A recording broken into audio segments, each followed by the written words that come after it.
Shalom Bapak Ibu yang dikasihi Tuhan. Kita berjumpa lagi di RBN Channel, memahami makna sunat di dalam Alkitab.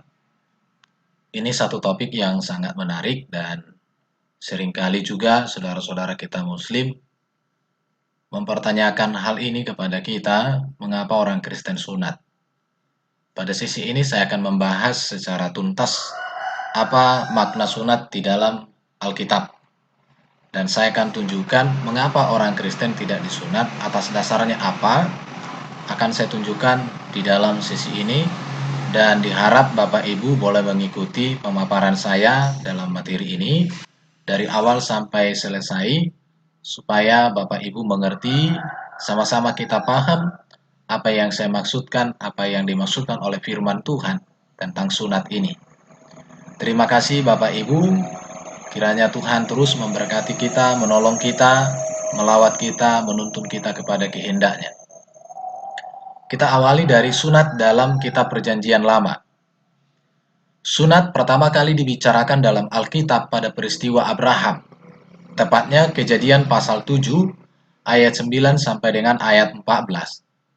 Yaitu sebagai tanda perjanjian Tuhan kepada Abraham sebagai bangsa yang diberkati Tuhan dan menjadi berkat bagi bangsa-bangsa. Ini tertulis dalam Kejadian pasal 12 ayat 1-3, bisa dibandingkan Kejadian pasal 7 ayat 4-8, dan Kisah Rasul pasal 7 ayat 8. Mari kita lihat bahwa di dalam Kejadian pasal 7 ayat 10-14 dikatakan, inilah perjanjianku yang harus kamu pegang, perjanjian antara aku dan kamu serta keturunanmu, yaitu setiap laki-laki di antara kamu harus disunat. Haruslah dikerat kulit katanmu, dan itulah akan menjadi tanda perjanjian antara aku dan kamu. Jadi sunat ini sudah ada jauh sebelum Musa. Ada 400 tahun sebelum Musa sudah ada sunat. Dan itu terjadi kepada Abraham sebagai sebuah tanda perjanjian, bahwa Abraham diberkati Tuhan dan menjadi berkat untuk bangsa-bangsa. Di sini dikatakan setiap laki-laki dari antara kamu harus disunat. Itu yang pertama. Yang berikut di ayat berikutnya dikatakan, anak yang berumur 8 hari haruslah disunat, yakni setiap laki-laki di antara kamu, turun-temurun. Di sini ditegaskan lagi, setiap laki-laki di antara kamu, turun-temurun. Jadi tidak ada di dalam Alkitab sunat terhadap wanita. Karena pernah aku dengar ada orang yang mengajarkan sunat kepada wanita, itu lucu-lucu saja. Baik yang lahir di rumahmu, perhatikan, baik yang lahir di rumahmu maupun yang dibeli dengan uang dari salah seorang asing, tetapi tidak termasuk keturunanmu. Jadi sunat yang dijanjikan atau tanda perjanjian antara Abraham dengan Tuhan itu sangat jelas. Setiap laki-laki di antara kamu turun-temurun. Siapa itu? Keturunan Abraham, keturunan Ishak, keturunan Yakub. Di situ ya. Baik yang lahir di rumahmu maupun yang dibeli dengan uang dari salah seorang asing. Jadi artinya sunat bisa diberikan kepada orang asing yang sudah dibeli atau orang asing bukan keturunan Abraham yang lahir di rumahnya. Di situ. Jadi itu sunat. Orang yang lahir di rumahmu dan orang yang engkau beli dengan uang harus disunat. Maka dalam daging mula perjanjianku itu menjadi perjanjian yang kekal. Jadi tanda sunat ini sebagai tanda perjanjian antara Abraham dengan Tuhan. Apa janjinya? Bahwa Abraham diberkati untuk menjadi berkat bagi bangsa-bangsa. Itu janjinya. Tanda perjanjiannya adalah sunat. Dan orang yang tidak disunat, yakni laki-laki yang tidak dikerat kulit khatannya, maka orang itu harus dilenyapkan dari antara orang sebangsamu. Ia telah mengingkari perjanjianku. Jadi di sini perlu kita tahu Bapak Ibu bahwa mengapa sunat itu dikatakan di sini harus terjadi, karena ini sebuah tanda perjanjian antara Abraham dengan Tuhan, Allah mereka, Allah kita. Jadi setiap laki-laki yang ada di rumahnya wajib untuk disunat. baik itu anaknya sendiri, baik itu para orang yang dibeli atau orang asing yang tinggal bersama dengan Abraham. Inilah dasar sunat di dalam ajaran Alkitab. Di situ ya. Mari kita lanjutkan. Sunat dalam kitab Perjanjian Lama. Pada zaman Abraham, sunat diharuskan kepada Abraham dan keturunannya laki-laki ya.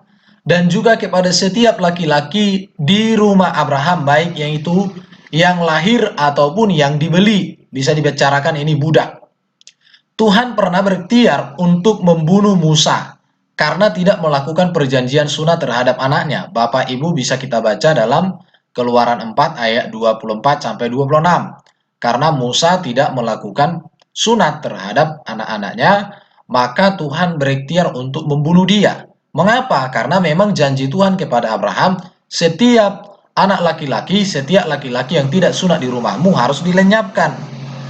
Tetapi waktu itu langsung segera disunat. Akhirnya tidak terjadi. Oke?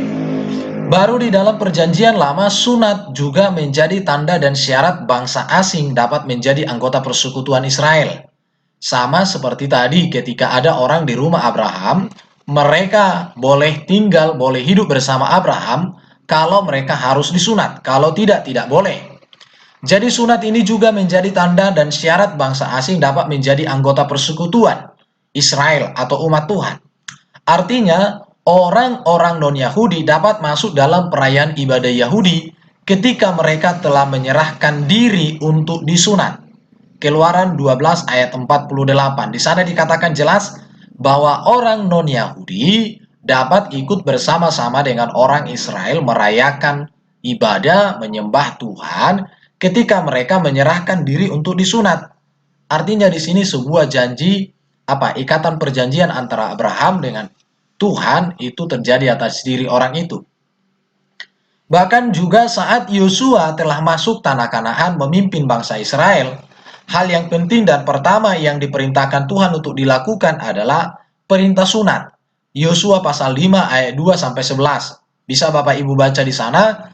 Di dalam Yosua pasal 5 ayat 2 sampai 10, sunat di sini diperintahkan oleh Tuhan untuk dilakukan oleh Yosua kepada bangsa Israel.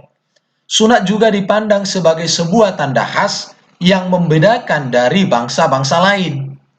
Jadi saya katakan sunat ini tanda perjanjian antara Abraham keturunannya dengan Tuhan. Dan bangsa-bangsa lain akan bisa hidup bersama dengan Israel ketika mereka juga disunat. Dan bangsa Israel juga disunat sebagai ciri khas tanda yang membedakan mereka dari bangsa-bangsa lain. Karena bangsa lain kan tidak bersunat, tetapi Israel menjadi bangsa yang bersunat. Bahkan juga teks-teks yang dipengaruhi golongan para imam membuat ketentuan sunat dilakukan pada hari ke-8 sesudah kelahiran. Dan hal ini dilakukan oleh bapak keluarga sendiri. Jadi inilah sunat di dalam perjanjian lama. Saya mau katakan sunat dalam kitab perjanjian lama lebih dikembangkan lagi. Dalam kitab perjanjian lama, sunat tidak selalu diartikan tentang pemotongan kulit hulup setiap pria.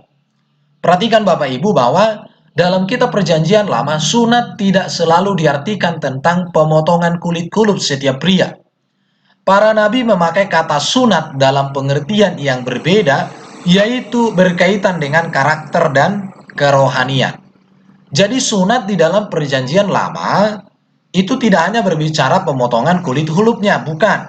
Tetapi sudah dilanjutkan oleh para nabi menjadi memiliki pengertian yang berbeda, yaitu berkaitan dengan karakter, berkaitan dengan kerohanian.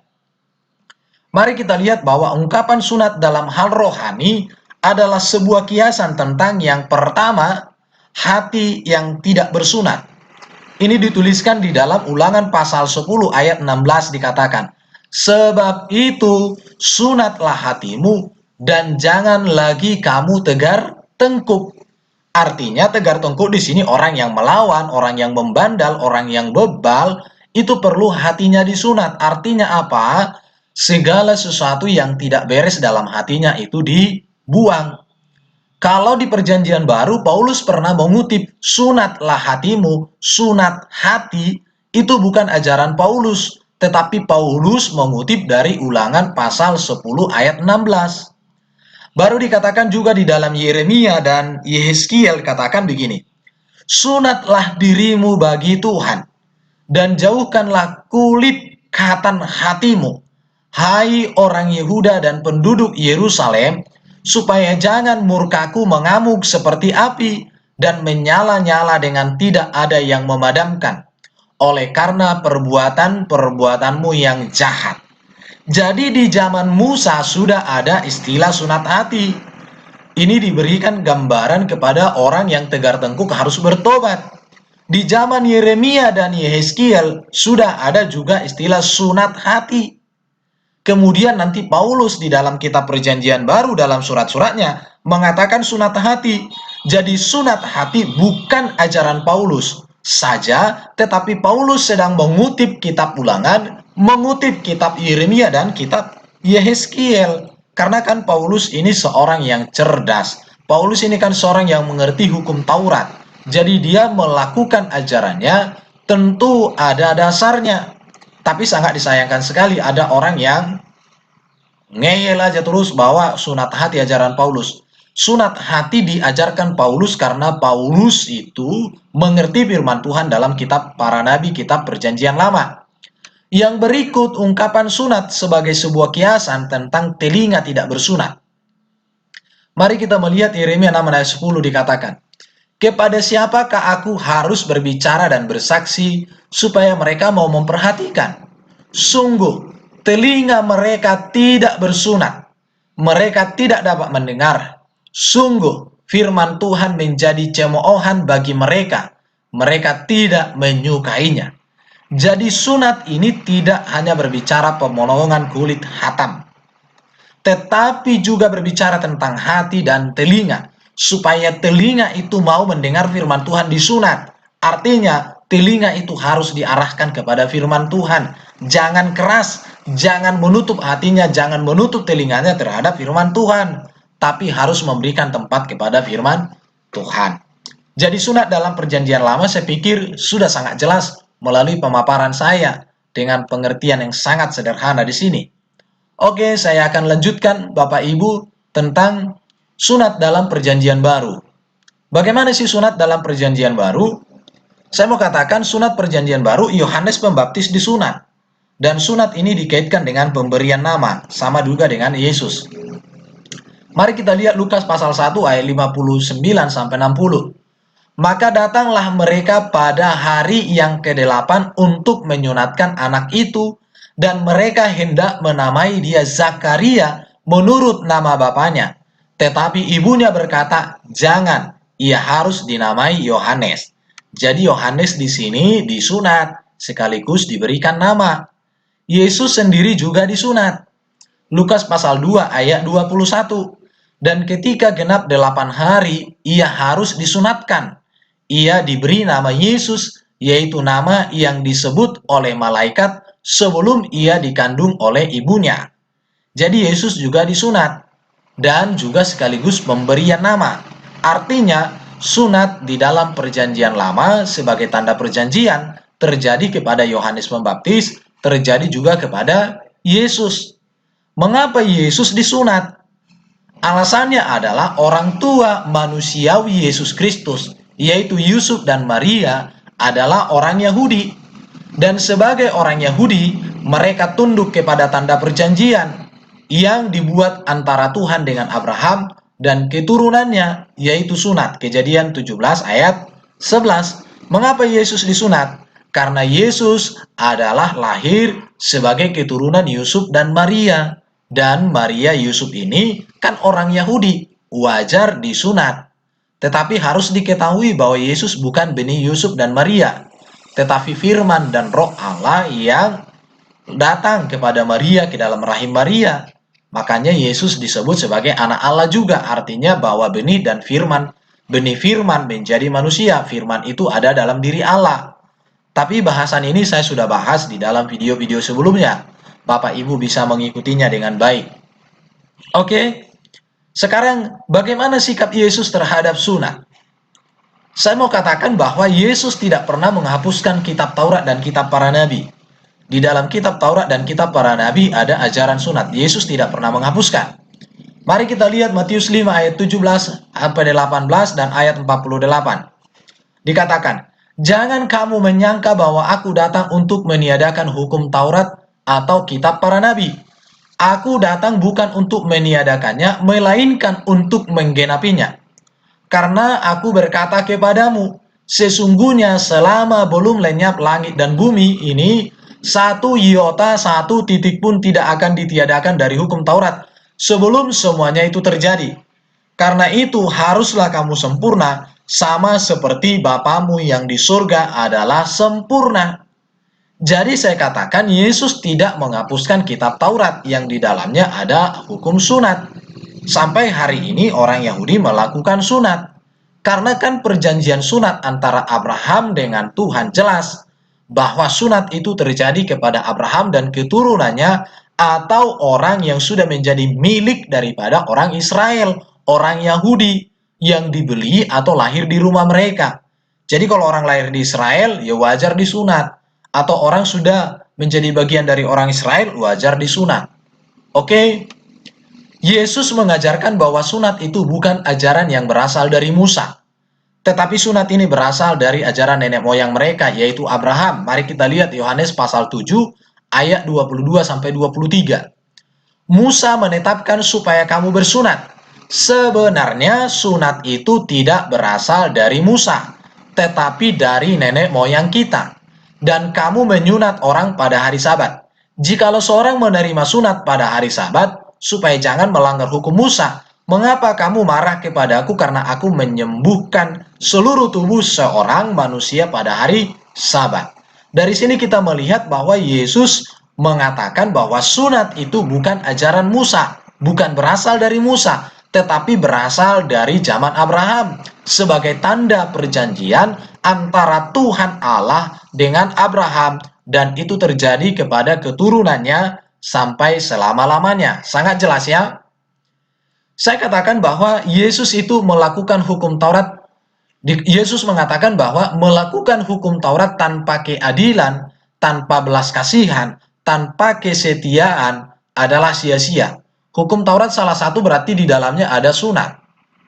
Ya, jadi saya mau katakan begini, bagi Yesus melakukan hukum Taurat di dalamnya termasuk sunat, tapi kalau orang itu tidak hidup adil, kalau orang itu tidak memiliki belas kasihan, kalau orang itu tidak memiliki kesetiaan, tetapi dia melakukan sunat, maka saya katakan itu sia-sia. Itu yang dikatakan oleh Yesus. Mari kita lihat di dalam Matius 23 ayat 5 dan ayat 25 dikatakan begini. Semua pekerjaan yang mereka lakukan hanya dimaksud supaya dilihat orang. Mereka memakai tali sembayang yang lebar dan jubah yang panjang. Jadi ini artinya orang melakukan segala bentuk ibadah, segala ketaatan ke dalam hukum Taurat, tetapi dalam bentuk hanya kemunafikan, tak ada arti, tak ada guna. Ayat 25, camkanlah kamu, celakalah kamu, hai ahli-ahli Taurat dan orang-orang Farisi, hai kamu orang-orang munafik, sebab cawan dan pinggan kamu bersihkan sebelah luarnya, tetapi sebelah dalamnya penuh rampasan dan kerakusan. Hai orang Farisi yang buta, bersihkanlah dahulu sebelah dalam cawan itu, maka sebelah luarnya juga akan bersih. Artinya di sini kalau kita membaca secara keseluruhan, bagi Yesus melakukan hukum Taurat termasuk sunat tanpa keadilan, tanpa belas kasihan, tanpa kesetiaan adalah kesia-siaan. Tak ada arti di situ ya. Jadi biar orang itu disunat sampai habis pun semua disunat. Tapi kalau nggak bertobat, nggak ada guna. Tapi kalau dia bertobat dan disunat, ya itu hal yang sangat bagus. Itu ajaran Yesus. Oke, sekarang bagaimana para rasul terhadap sunat? Ini harus tuntas untuk kita pahami. Saya katakan bahwa para rasul tentu mengikuti sikap dan ajaran Yesus. Sebagaimana sikap Yesus terhadap hukum Taurat dan kitab para nabi, demikianlah sikap para rasul, yaitu tidak menghapus kitab Taurat dan kitab para nabi, tetapi memberikan pemahaman, memberikan makna yang baru, dan inilah yang seharusnya. Itu pasti para rasul. Para rasul sebagai orang Yahudi tentu mereka menaati ketentuan hukum yang tertulis dalam kitab Taurat dan kitab para nabi. Dan tentu di dalamnya ada hukum tentang sunat. Saya percaya bahwa para rasul semuanya adalah orang yang disunat. Karena mereka orang Yahudi. Karena sunat itu perjanjian kekal antara Abraham dengan Tuhan, antara Tuhan dengan Abraham dan keturunannya, dan itu sifatnya kekal selama-lamanya, sampai kiamat. Mari kita lihat 1 Petrus pasal 2 ayat 21 dan Yakobus pasal 2 ayat 10 dikatakan, sebab untuk itulah kamu dipanggil, karena Kristus pun telah menderita untuk kamu dan telah meninggalkan teladan bagimu, supaya kamu mengikuti jejaknya. Artinya bahwa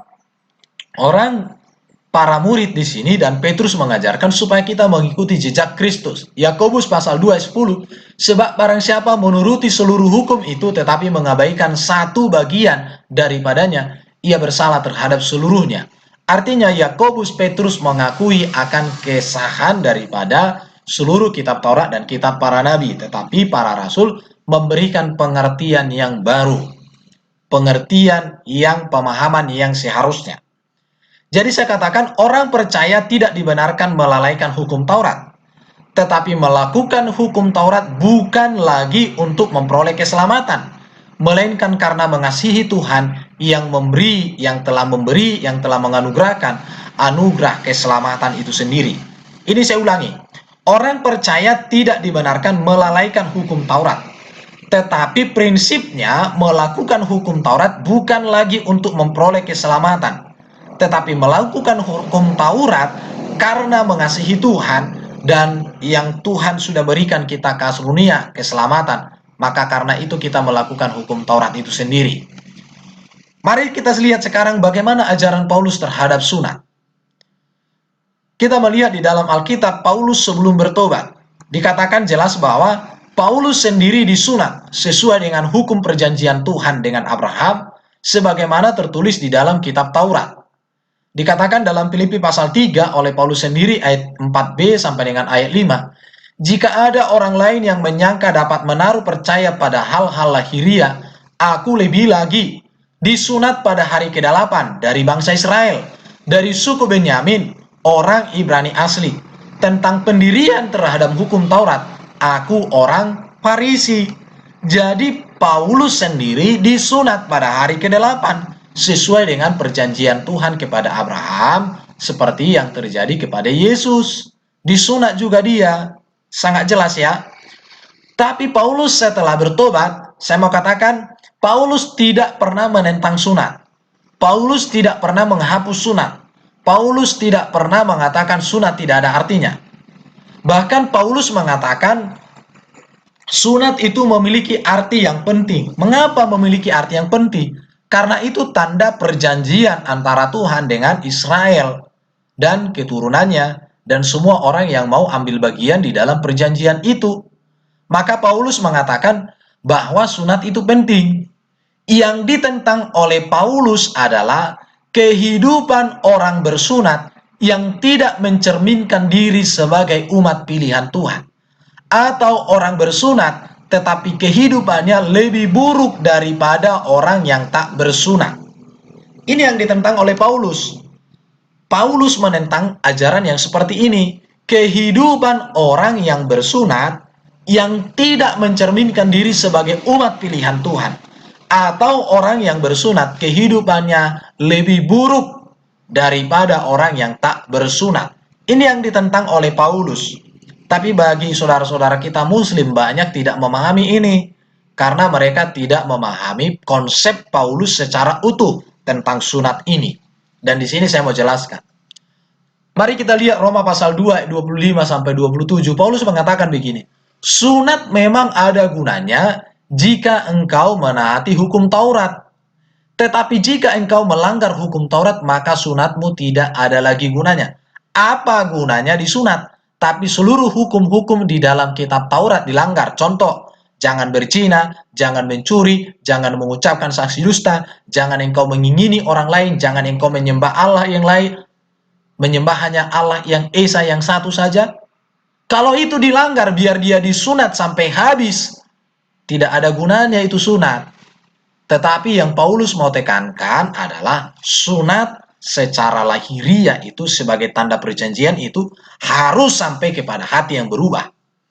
Jadi jika orang yang tak bersunat memperhatikan tuntutan-tuntutan hukum Taurat, tidakkah ia dianggap sama dengan orang yang telah disunat? Artinya begini, ada orang tidak disunat dia secara lahiriah, tapi kehidupannya begitu mencintai hukum Taurat. Itu jauh lebih bagus daripada orang disunat, tapi dia tidak mencintai hukum Taurat, tidak melakukan.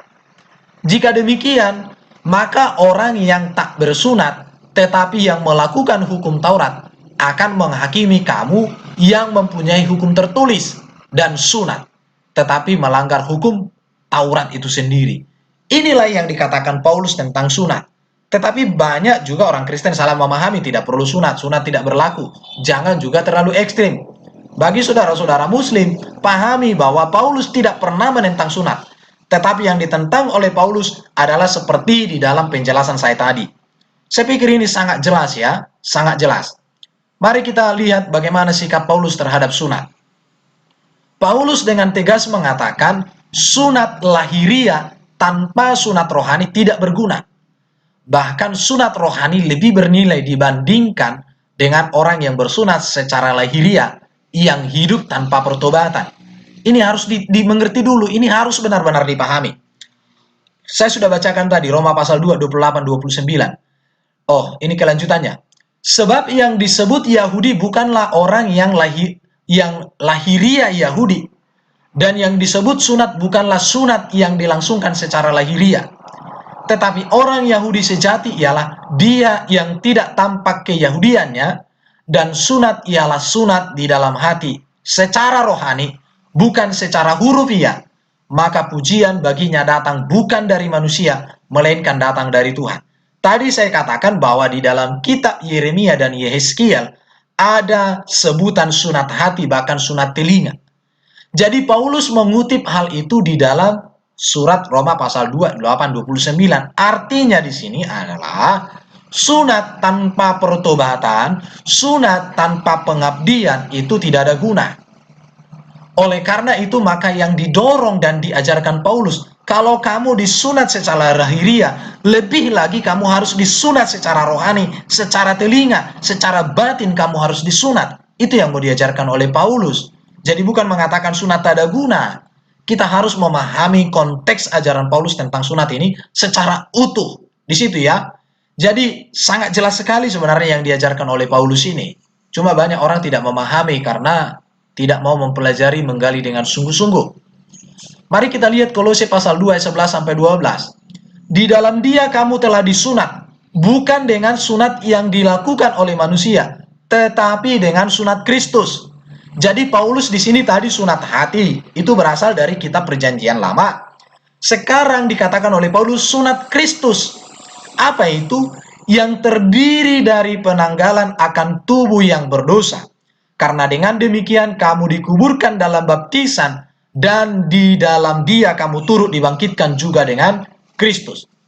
Oleh kepercayaan kepada kerja kuasa Allah yang telah membangkitkan Dia dari antara orang mati.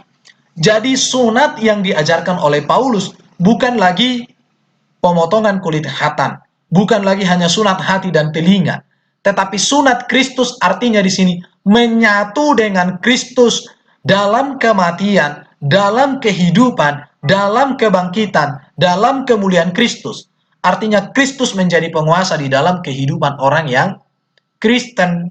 Dan ini jauh lebih tinggi nilainya daripada hanya sunat kulupnya dipotong. Mau dipotong sampai habis pun itu, kalau nggak bertobat, nggak ada guna ya. Dipotong sampai habis, nggak ada guna.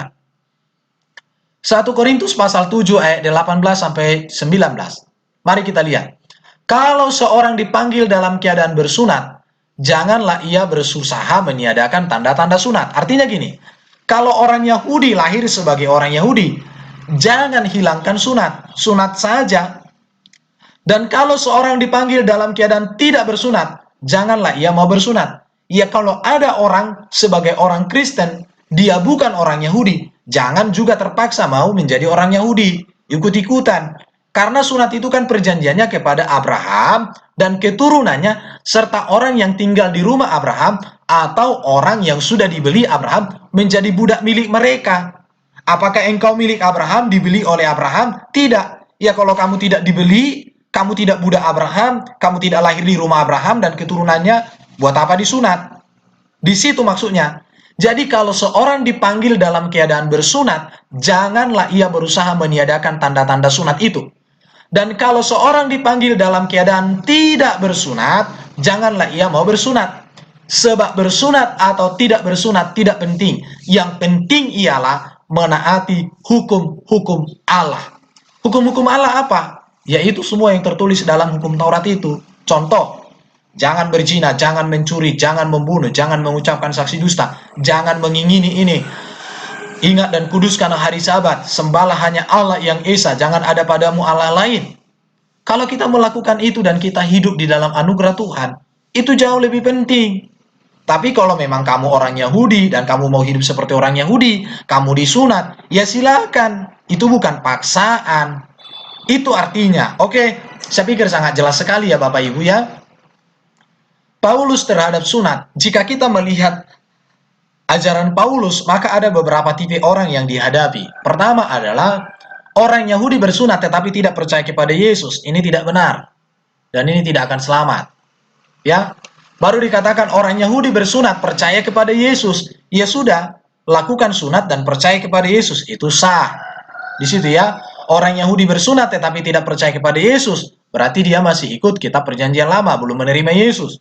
Orang Yahudi yang bersunat percaya kepada Yesus. Ya inilah seperti Paulus dan para rasul. Dan orang-orang Kristen mula-mula. Tetapi ada juga orang non-Yahudi bersunat dan percaya kepada Yesus. Ini juga benar. Orang non-Yahudi tapi mereka bersunat dan percaya kepada Yesus. Ya silakan, tidak masalah. Di situ. Ada juga orang non-Yahudi tidak bersunat percaya kepada Yesus. Jadi orang non-Yahudi, mereka tidak bersunat tapi mereka percaya kepada Yesus. Ya ini juga benar. Kenapa? Karena sunat kan bukan untuk orang non-Yahudi. Itu untuk orang Yahudi. Karena itu perjanjian kekal antara Abraham dan keturunannya. Orang non-Yahudi kan bukan keturunan Abraham. Buat apa ikut sunat? Itulah yang dimaksud oleh Rasul Paulus. Yang berikut, orang non-Yahudi yang tidak bersunat dan tidak percaya kepada Yesus. Jadi ada 5 golongan yang saya temukan tentang yang berkaitan dengan sunat di dalam ajaran Paulus. Yang pertama, orang Yahudi bersunat tetapi tidak percaya Yesus. Orang Yahudi bersunat percaya kepada Yesus sungguh-sungguh, dan ini termasuk para rasul. Ada juga orang non-Yahudi bersunat dan percaya kepada Yesus. Ini juga bagus. Kenapa? Karena dia dengan rela, jangan dipaksa. Karena Paulus juga mengatakan jangan dipaksa. Ya, orang non-Yahudi tidak bersunat, percaya kepada Yesus. Ini juga bagus. Kenapa? Karena sunat kan untuk orang Yahudi, keturunan Abraham. Di situ ya. Ya kalau mereka bukan keturunan Abraham, buat apa disunat? Di situ. Tapi kalau mereka mau, mereka masuk jadi golongan orang non-Yahudi bersunat yang percaya kepada Yesus. Tapi ada juga orang non-Yahudi yang tidak bersunat dan tidak percaya kepada Yesus. Jadi orang Yahudi bersunat tidak percaya kepada Yesus dengan orang non-Yahudi tidak bersunat tidak percaya kepada Yesus. Ini menjadi sasaran kasih untuk diberitakan Injil supaya mereka menerima anugerah keselamatan, supaya mereka percaya kepada Yesus. Tapi yang 3 kelompok yang ini adalah orang-orang yang sudah diselamatkan, dan mereka jangan sampai memaksakan orang Yahudi harus bersunat, orang non-Yahudi harus bersunat, jangan. Oke. Itu yang sangat jelas pemahaman yang saya temukan dalam Alkitab. Mari kita lihat di dalam Galatia pasal 6 ayat 13 sampai dengan ayat 15. Sebab mereka yang menyunatkan dirinya tidak memelihara hukum Taurat, tetapi mereka menghendaki supaya kamu menyunatkan diri agar mereka dapat berpegang atas keadaanmu. Artinya di sini orang-orang Kristen Yahudi yang bersunat mengharuskan orang-orang non-Yahudi supaya bersunat. Ini tidak boleh, itu ya. Tetapi aku sekali-kali tidak mau berpegang selain dalam salib Tuhan kita Yesus Kristus. Sebab olehnya dunia telah disalibkan bagiku dan aku bagi dunia. Jelas ya? Sebab bersunat atau tidak bersunat tidak ada artinya. Tetapi menjadi ciptaan baru, itulah yang ada artinya. Perhatikan. Sebab bersunat atau tidak bersunat tidak ada artinya. Tetapi menjadi ciptaan baru, itulah yang ada artinya. Tetapi kita harus lihat juga di dalam ajaran lain, Paulus mengatakan sunat penting. Artinya konteks di sini, ini harus kita bedakan. Artinya di sini Paulus mau mengatakan, orang non-Yahudi mau bersunat atau tidak bersunat itu tidak perlu. Mengapa? Karena sunat itu kan bagi orang Yahudi. Itu yang dimaksud Yesus di dalam ayat ini. Tapi kalau mereka mau disunat, ya silahkan, tidak masalah. Begitu ya. Oke, jadi Paulus terhadap sunat, mari kita lihat Galatia pasal 5 ayat 1-6. Supaya kita sungguh-sungguh merdeka, Kristus telah memerdekakan kita. Karena itu berdirilah teguh dan janganlah mau lagi dikenakan kuk perhambaan. Sesungguhnya aku Paulus berkata kepadamu, jikalau kamu menyunatkan dirimu, Kristus sama sekali tidak akan berguna bagimu. Perhatikan ya, Galatia pasal 5 ini, sekali-kali aku katakan kepadamu, sekali lagi aku katakan kepadamu, setiap orang yang menyunatkan dirinya bahwa ia wajib melakukan seluruh hukum Taurat. Kamu lepas dari Kristus jikalau kamu mengharapkan kebenaran oleh hukum Taurat.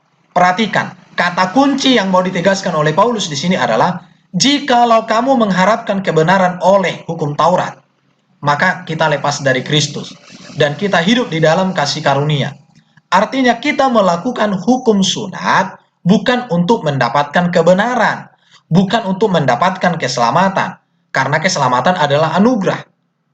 Tetapi pada prinsipnya silahkan melakukan sunat, tetapi bukan untuk mendapatkan kebenaran, bukan untuk mendapatkan keselamatan, tetapi itu sebuah tanda perjanjian.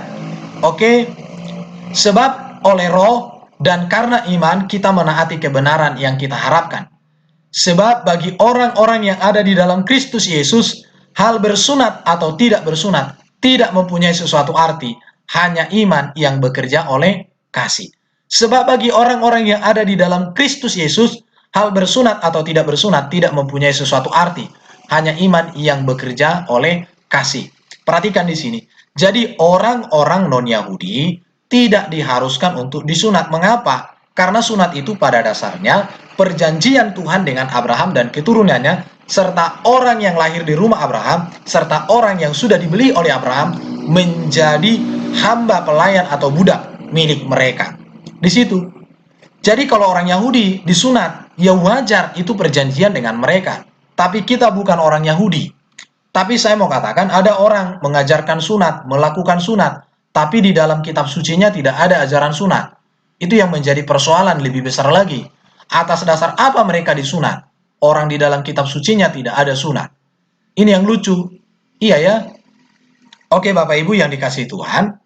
Jadi yang ditegaskan oleh Paulus, keselamatan tidak datang oleh melakukan sunat atau hukum Taurat, melainkan oleh kasih karunia Tuhan melalui di dalam Kristus Yesus. Melakukan hukum Taurat bukan untuk memperoleh keselamatan dan kebenaran, tetapi karena sudah memiliki keselamatan atau kebenaran di dalam Yesus Kristus. Inilah inti ajaran tentang sunat yang disampaikan oleh Rasul Paulus. Saya percaya Bapak Ibu mengerti betul apa yang saya sampaikan pada sesi ini, bahwa orang Kristen itu memahami sunat dengan pemahaman yang benar. Dan saya mau tegaskan bahwa sunat rohani, sunat hati, itu bukan ajaran Paulus, tetapi itu ajaran para nabi yang dikutip, yang